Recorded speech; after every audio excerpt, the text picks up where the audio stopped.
Hello বন্ধুরা, আজকে আমি গোটা ডিমের ঝোল করব। তো আমি আগে থেকে ডিমটা সিদ্ধ করে নিয়েছি আর আলুটাও সিদ্ধ করে নিয়েছি। তারপরে আমি এখানে কাঁচা লঙ্কা, পেঁয়াজ, রসুন, আদা আর একটু কাঁচা জিরে বেটে নিয়েছি। এখন আমি এটা এখানে আলুটার মধ্যে দিয়ে নেব। আর ডিমগুলো হালকা একটু নুন দিয়ে আর হালকা একটু হলুদ দিয়ে মেখে ডিমটাকে ভেজে নেব।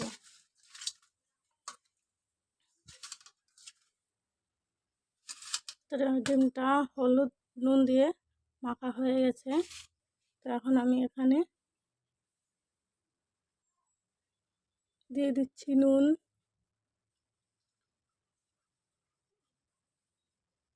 দিয়ে দিচ্ছি হলুদ,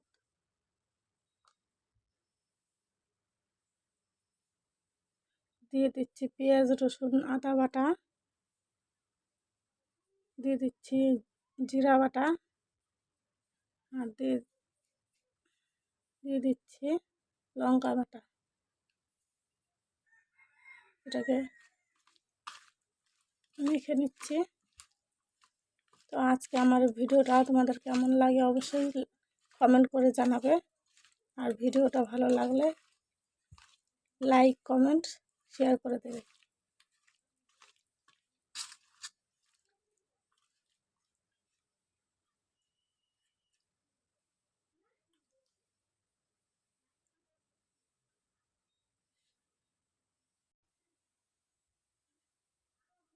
তো কড়াইটা আমি আগে থেকেই গরম হতে দিয়ে দিয়েছিলাম। এখন দিয়ে দিচ্ছি সরষের তেল। তেলটা গরম হবে, তারপর আমি ডিমগুলো ভেজে নেব।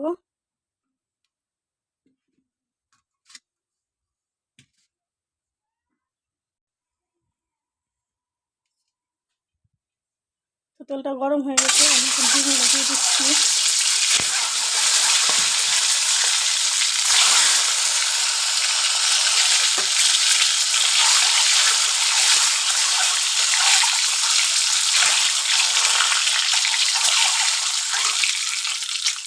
তো ডিমগুলো ভাজা হয়ে গেছে, আমি এখন তুলে নিচ্ছি।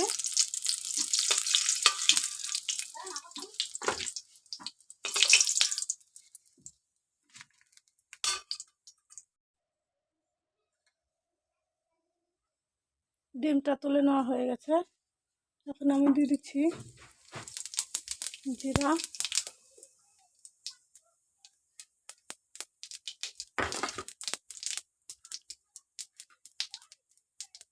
এখন দিয়ে দিচ্ছি আলু।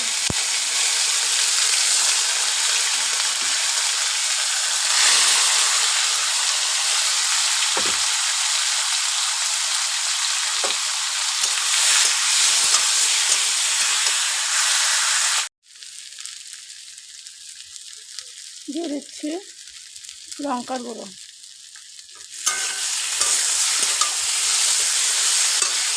লঙ্কার গুঁড়োটা আমি একটু পরেই দিই, না হলে লঙ্কাটা কড়াইতে লেগে যায় আর ভাজাটা ভালো হয় না।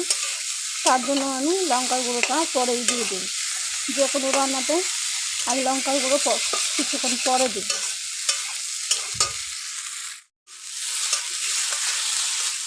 তো দেখো আমার আলুগুলো ভাজা হয়ে গেছে, একদম লাল করে ভেজে নিলাম, দেখতেও ভালো লাগছে। এখন আমি দিয়ে দেবো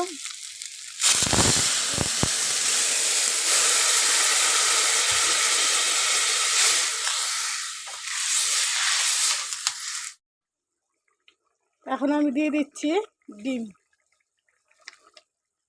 ডিমগুলো দিয়ে দিলাম। এখন নেড়ে দিচ্ছি।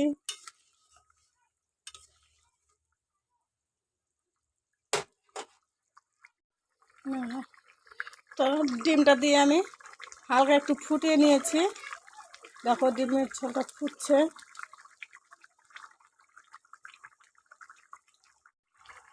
তো ডিমের ঝোলটা ফুটা হয়ে গেল। এখন আমি দিয়ে দিচ্ছি জিরে গুঁড়ো,